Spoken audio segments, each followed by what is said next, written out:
Ano nga ba talaga ang pwede mong gawin sa isang araw dito sa Impasugong, Bukidnon? Here's everything we did on our day 2 in Bukidnon.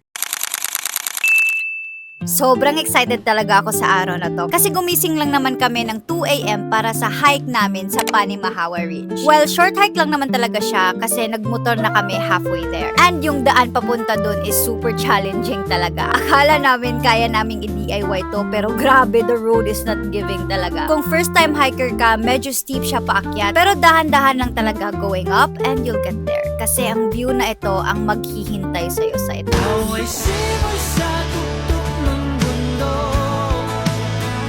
After namin masatisfy sa mga pa-aura-aura namin sa taas for our drone shots, bumalik na kami sa accommodation namin para magpahinga saglit at mag-freshen up. After that, nag-ATV ride naman kami sa plantation. Sobrang init at this time, pero sobrang saya dito, promise. Yung mga ATV nila, ang sarap lang i-drive dahil super ganda pa ng kondisyon. Must try din ang experience na to kasi tingnan mo naman yan.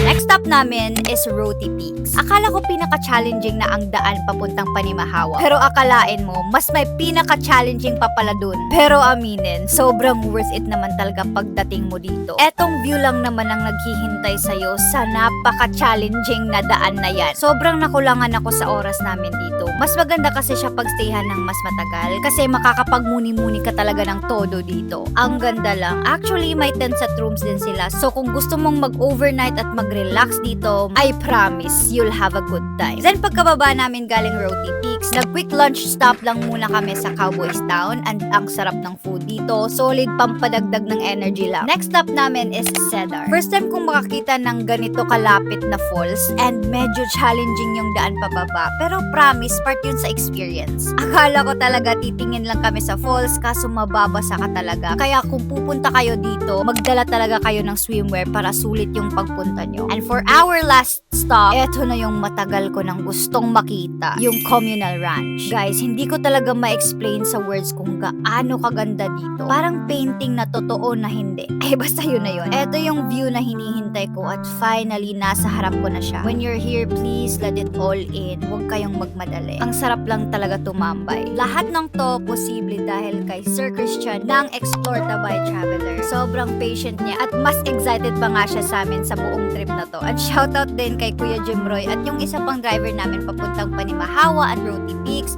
Sobrang galing nilang mag-drive, guys, and super bait din nila. They made all my kaartehan possible talaga. Sobrang worth it ng pagod namin sa araw na to. Wala kaming pinagsisihan. Dito ko talaga nakita ang kagandahan at sagana ng Pilipinas at sana'y panindigan at butihan lang talaga ang sistema. Alam kong excited ka na sa upcoming Bukidnon trip nyo. Save this video for your guide. See you in the next one!